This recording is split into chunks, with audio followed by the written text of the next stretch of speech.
And I'll tell you, I'm working right now. We're doing a big conference here on the Metaverse. And you ain't seen nothing yet. If you think video games and social media are bad, you ain't seen nothing yet. What's coming is infinitely more immersive. Now, there may be some very good things that the metaverse can do, but the metaverse is basically. Sorry, but what's the metaverse? Okay, catch up, guys. Sorry. The metaverse is essentially virtual reality. The inventor of the technology was right from here in Orange County, and then was bought by Facebook. And I was on the phone with the guy who was doing their economics. They're talking about trillions of dollars. And basically what it is you put on, now, at least now, you put on a headset, and it's like a video game, but it's much more immersive and completely engaging.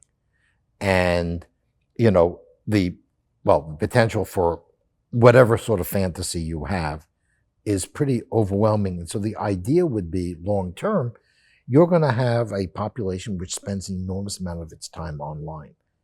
I mean, and it's inexorable because the oligarchic companies have an interest in having you spend more and more of your time online, because they make, that's how they make their fortune. So the metaverse, I think, is going to be the big game changer. It's going to be where we're headed, where we're going to see that, where people spend the vast majority of their time online.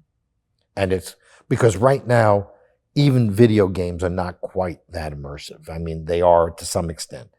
I think you're talking about going in and essentially creating your own reality. Like, you don't have to have kids. You can have a kid in the metaverse. Well, we know that big, heavy usage of pornography can desensitize people and take them out of the capacity to relate to others properly. Right.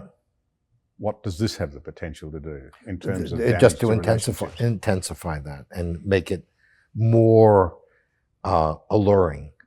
And so you can have all the adrenaline rush, the dopamine impact and so forth of intimate relationships with not another human in sight. Right, except artificial humans. Well, yeah. And then obviously down the road, like what we're looking at here, is that eventually more and more things will be done by robots. I mean, you can see what the future that's being laid out in front of us is going to be like. And one of the very few advantages of being an old guy is that I won't be here to see most of it. That's a pretty sad thing to say if you're trying to fire up your students. Well, I hope that I have more hope for them. I think that if they're presented with a different way of thinking, and I always tell them, I don't care what your politics are. I'm going to grade you on how well you write and how you back up your arguments. That's all I care about. But think about the different sides of things. Think about, that if you do A, it's going to cause B.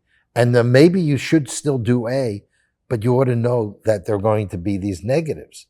Like, this idea that you're going to move, let's say, to electrical vehicles and everything will be great.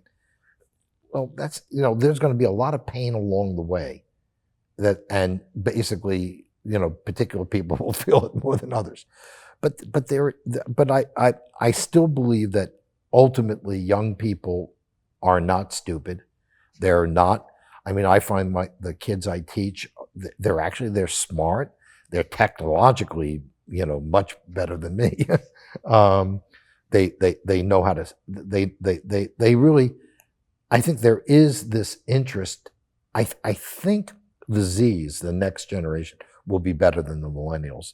And I think the millennials will become more conservative over time as they start thinking about buying a house and look, that's what's happening. When we look at who's leaving California, it's young middle-class families. That's who's leaving. Because you can't buy a house here. How do you buy a house in a state where, if you on the coastal counties, you're talking about minimal $700,000-800,000 US for a very modest home in an area where if you have children, you're probably going to send them to private school. So you don't move to Texas for the weather. You don't move to Texas for the food.